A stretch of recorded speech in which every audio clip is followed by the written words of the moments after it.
Bouquets and backslapping in the air-conditioned bubble of the summit in the desert.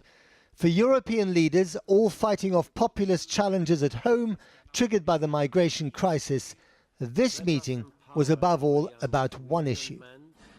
I want to acknowledge and salute all those here who have shouldered the burden of population displacement, helped refugees, and acted early to tackle people smuggling. Put simply, the EU are paying North African countries, above all Libya, a nation in chaos without a functioning government, to catch the migrants and keep them. In the past, NGO ships like this one would rescue drowning migrants and transport them to Europe, where they were welcomed until the political climate changed. The populist government in Italy has refused to let these rescue ships dock. The new policy is to fund the Libyan Coast Guard with ships and training to fish the migrants and refugees out of the sea and send them back to Libya. It has worked. The Libyan route has been virtually shut down, but at a terrible human cost, in which European leaders with their domestic concerns are complicit. No more suffer. No more suffer. No more suffer. These are mainly Eritreans, arms crossed, symbolizing a demand for freedom. They once dreamt of safety in Europe, but instead they've ended up detained in Libya, caught up in a nightmare the world is unaware of and Europe has turned a blind eye to. They're all locked in together. They don't see sunlight. People are fed maybe once a day, just rice or pasta. Journalist Sally Hayden has been tracking abuses in Libya's secretive migrant detention camps for months. I mean, the conditions are horrific. People drinking toilet water to survive, a lot of sickness, a lot of tuberculosis particularly. But even now, like in one detention centre I'm in touch with, people have gone a month without tuberculosis medication. Sally's received dozens of desperate audio and video messages from behind the walls, verified by human rights organizations. I am from Eritrea. I am the mother of twins. They are we need freedom. There are 500 people, 120 are from them, women and 20 are children. We are suffering too much. We have no water, no food. Pretty much everybody in the detention centres now has tried to get to Europe and been caught by the Coast Guard and been sent back to Libya. It gets worse. The migrants and refugees become human commodity. This is the detention centre in the town of Kums, just east of Tripoli, the beginning of a chilling crime. These Eritrean men are furious after discovering that some of their friends were sold back to the people traffickers by the guards. Things are so tense that the Libyans guarding them use live ammunition to control the crowd.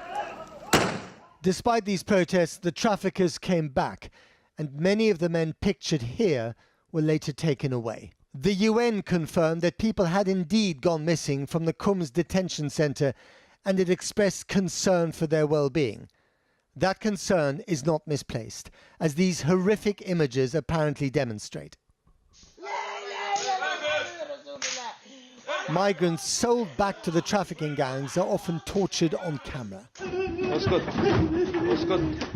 A gun pointed at his head, he's being burnt with molten plastic. Or these men being whipped and beaten. Women are not exempt. The videos are posted on social media, emojis included.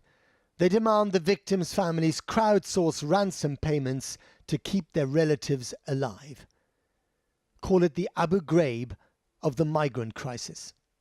I have come across really traumatized clients, teenagers who have been detained in Libya for 2-3 years, pushed back at sea. London-based immigration lawyers have been gathering evidence of the torture extortion racket.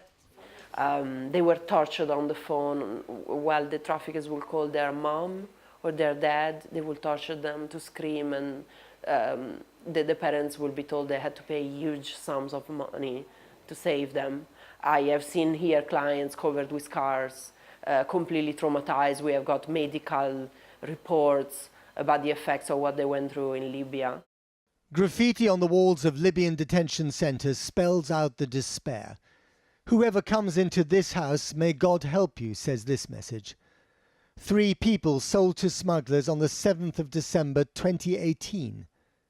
And simply, Libya is a market for human beings.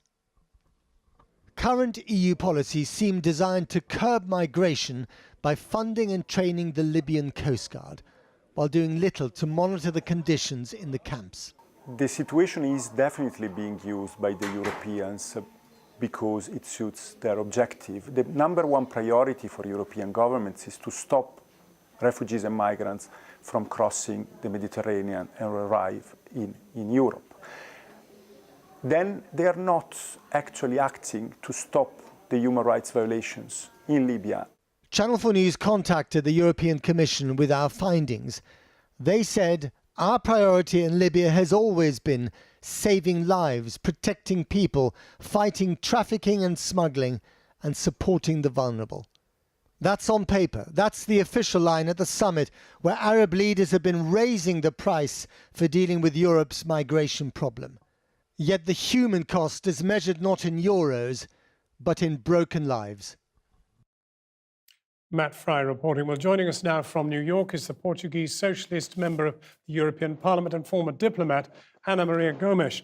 Ms. Gomes, we have seen these shattering images from Libya, and one wonders whether the price paid by the European Union can possibly justify tolerating these terrible conditions in Libya. Not at all. This is horrific, but it's no surprise. It's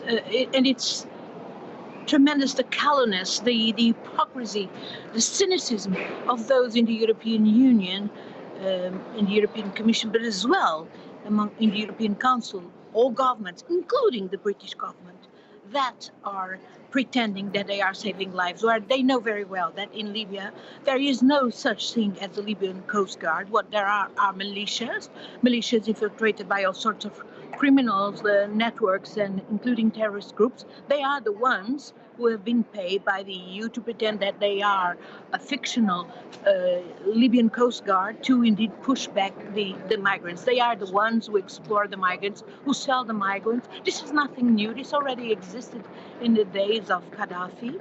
But of course now, what is tremendous is the complicity of the EU.